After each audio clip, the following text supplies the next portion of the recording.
The hum of computers and the flickering glow of screens had become part of Liam's daily life. His small bedroom was cluttered with gadgets, an old tablet, a gaming console, a sleek laptop, each one a window into different worlds. To him, they were just devices, tools for entertainment, study, and communication. But everything changed the night he decided to explore the abandoned tech mall downtown. It was an old shopping center that had shuttered years ago when newer, more modern stores opened up nearby. Rumors swirled about strange happenings, glitches in the old electronics, whispers caught through static, shadows flickering in the corner of cameras. Liam, curious and adrenaline-fueled, thought it would be a fun adventure, maybe even find some vintage tech to tinker with. He arrived after sunset, the parking lot eerily quiet except for the distant drone of traffic. The glass doors were still intact, slightly fogged but no locks blocking him. Inside, the air was thick with dust and the scent of aged plastic. Broken mannequins stood motionless, their empty eyes staring at nothing. Walls lined with faded advertisements and boarded-up storefronts created a maze of memories and decay.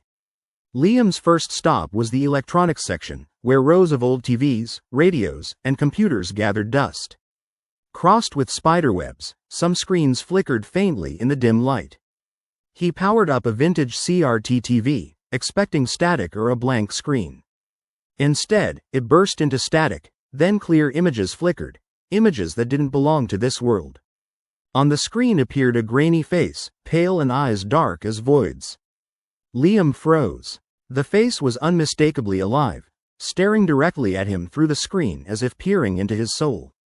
His pulse quickened. Suddenly, the face twisted into a grotesque smile, teeth jagged and eyes hollow. Heart pounding, Liam grabbed his backpack, stuffing some of the vintage gadgets he found into it. But as he turned to leave, a cold breeze swept through the mall, though no windows were open.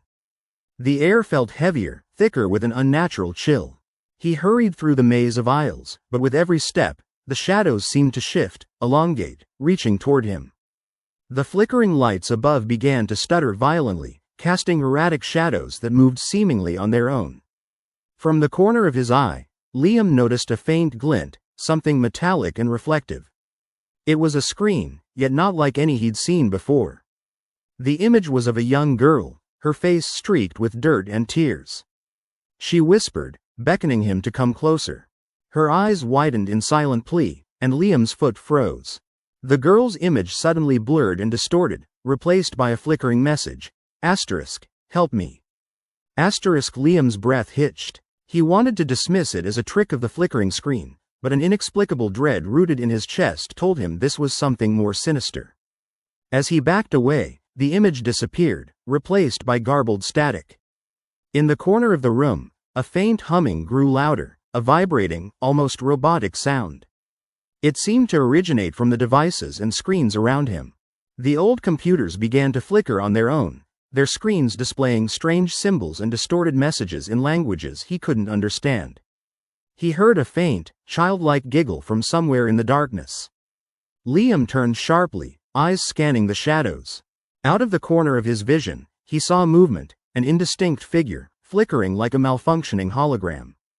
Its form was humanoid, but elongated, eyes pulsating with an unnatural light.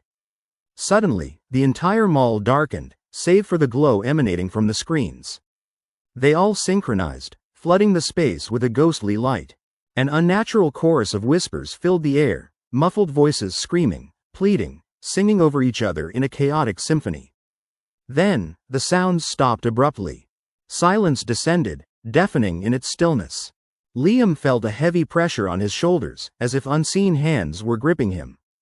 His heart hammered against his ribs. The screens flashed one final message. You shouldn't have come.